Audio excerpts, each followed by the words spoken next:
नमस्कार शेतकरी मित्रांनो. आज आपण आपल्या मोसंबी बागेमध्ये शक्तिमानचं मल्चर चालवलेलं आहे बघा. आता सिंगल साईड हाणणं झालेलं आहे.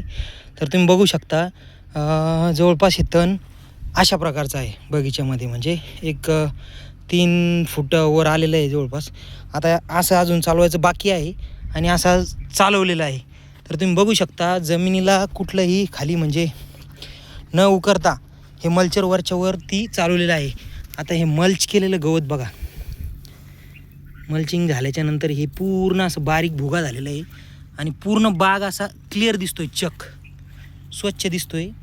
आता सिंगल साईड हाणणं अजून चालू आहे आणि ह्या साईडला असं चालवायचं आहे. हे बघा किती घाण आहे आणि ह्या साईडला बघा हे पूर्ण क्लिअर झालेलं आहे. तर मल्चरचा आपल्याला पुरेपूर वापर पाऊस पडेल असतानासुद्धा बगीच्यामध्ये घेता येतो आणि निश्चितच तुम्ही मल्चर वापरलं पाहिजे. कारण की आता ज्या ह्या प्रकारच्या आता हे बघा मिरगमाल ह्या झाडावरती फुटत आहे आणि आंब्या बहाराचे पण फळं आहे. तर ह्या फळाला कुठल्याही प्रकारचा परिणाम होऊ नये किंवा ड्रॉपिंग येऊ नये त्याकरिता आपण रोटाव्हेटर किंवा तणनाशकचा वापर न करता जर मल्चरचा वापर आपण केला तर तो जमिनीसाठी बी फायदेशीर आहे आणि मोसंबीच्या झाडांसाठी पण फायदेशीर आहे. आता हे मल्चर चालवल्यानंतर जे गवताचा भुगा झालेला आहे तो एकदम एक जैविक खत झाल्यासारखं याच्यामध्ये तयार होतं आणि याच्यापासून अनेक जमिनीमध्ये सूक्ष्मजीव म्हणजे गांडूळ पण तयार होतात आणि ते जमिनीला भुसभुशीत करतात.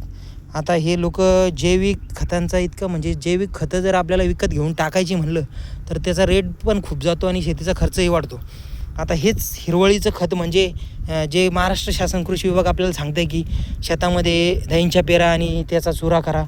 तर हा आपला सगळेच गवत याचा चुरा जर आपण केला तर हे नैसर्गिक अतिउत्तम खत माझ्या मते मला असं वाटतं आहे आणि याचा अनुभव मी घेत आहे. आता यापूर्वी मी ह्या बागीच्यामध्ये मल्चर चालवलेलं आहे, आता पण चालवत आहे आणि स्वच्छ होतो आहे बाग. म्हणजे जमिनीला कुठली इजा न होता म्हणजे झाडाच्या मुळ्या पण तुटणार नाही आणि फळाला ड्रॉपिंग पण येणार नाही. आता हे आंब्या मालाची फळं आहे ते चांगल्या प्रमाणे आहे. ही जुनी बाग आहे, याच्यापेक्षा नवीन बाग आहे आमच्याकडे, त्याला पण चांगले आहे आणि हा मिरगमाल पण याच्यावर फुटतो आहे. तर बऱ्यापैकी चांगलं शेत आता हे मल्चरनं होत आहे. त्याकरता तुम्ही पण एकदा मल्चरचा अनुभव घ्या आणि इतरांनाही सांगा.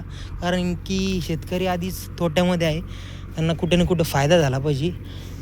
खरं तर आपण योग्य जे मार्गदर्शन आहे किंवा कुठल्याही फायदेशीर गोष्टी आहे त्या इतरांसोबत शेअर जर केल्या तर कोणालाही त्याचा फायदा होऊ शकतो. कोणालाही म्हणण्यापेक्षा शेतकऱ्यांना निश्चितच त्याचा फायदा होऊ शकतो आणि शेतकऱ्यांना फायदा झालाच पाहिजे असं माझं मत आहे. ठीक आहे, चॅनलला सबस्क्राईब करा आणि फॉलो करा.